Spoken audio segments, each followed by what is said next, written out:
So tomorrow marks 3 years since Russia launched their full-scale invasion of Ukraine.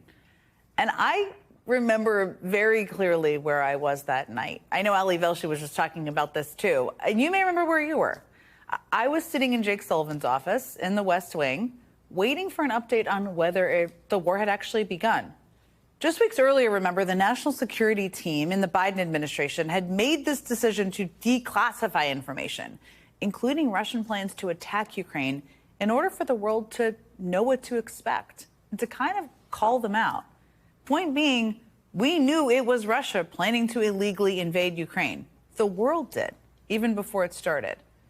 But that night in February, it was clear something was happening on the ground, and we were waiting for updates from the military on what they were seeing, not knowing at the time how long Ukraine could hold Kyiv, how long Zelensky and his military could hold back the Russian forces.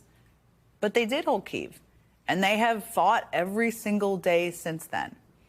Now, 3 years later, that war has killed and wounded hundreds of thousands of soldiers and civilians and displaced far more.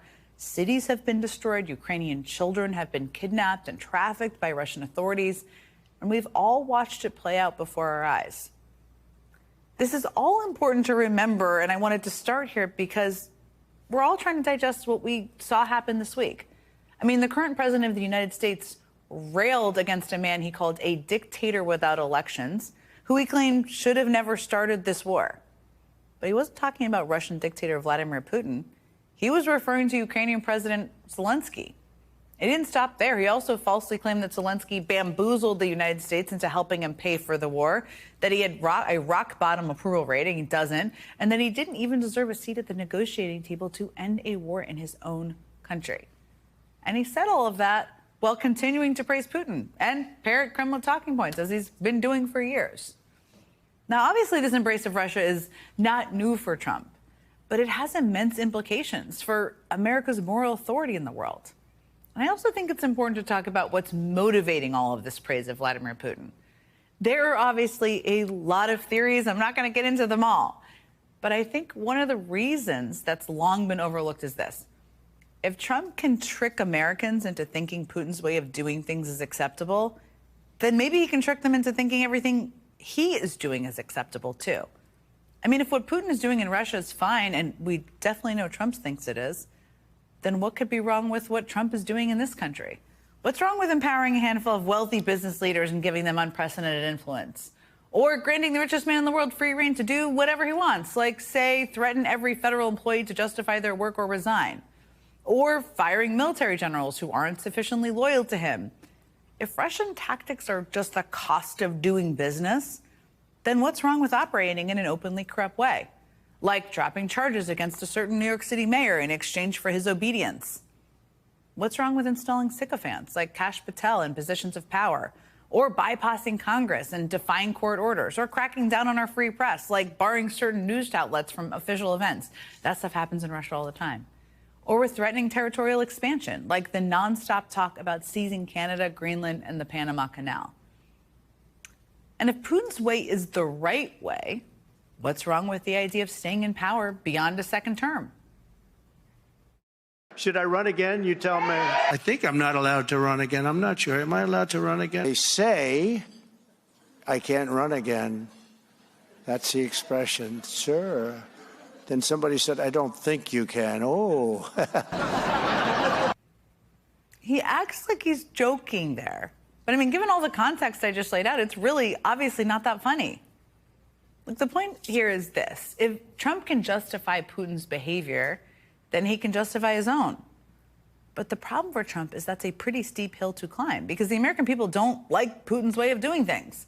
I mean, take a look at a few polls out this week that kind of tell this story. One from Quinnipiac University that shows that 81% of American voters think the United States should not trust Vladimir Putin. And another from the Washington Post that shows that by a 17-point margin, Americans think Trump has exceeded his authority since taking office. So that's a majority of Americans in multiple polls telling us they don't want to be anything like Russia. And some lawmakers are starting to say that too. In Ohio, a district that has voted Republican going back more than 40 years, Trump-endorsed Congressman Troy Balderson spoke out saying that Trump's orders are getting out of control. No kidding. In Alaska, Senator Lisa Murkowski said, we have to stand up to the mass firings and efforts to withhold federal funding.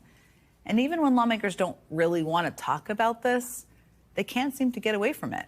Like in Wisconsin, where constituents at a town hall carried signs with slogans like, presidents are not kings, and demanded answers from Republican Congressman Scott Fitzgerald.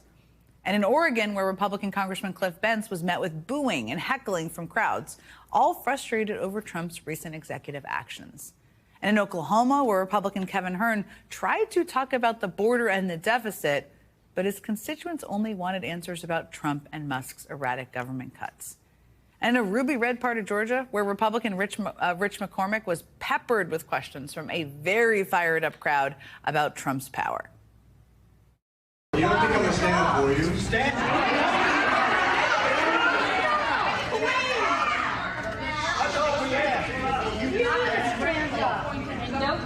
So if you're going to just yell at me, that's not going to be an effective counter. I'm going to bet we'll see a lot more of where that came from, because the more Trump mirrors the tactics of Putin, the more people don't like it. The more he leans into the behaviors of an all-powerful dictator, the more people push back. So he can try to rewrite history and paint Putin's actions as acceptable to justify his own actions. But it doesn't mean we have to let him. And people don't seem to be out there.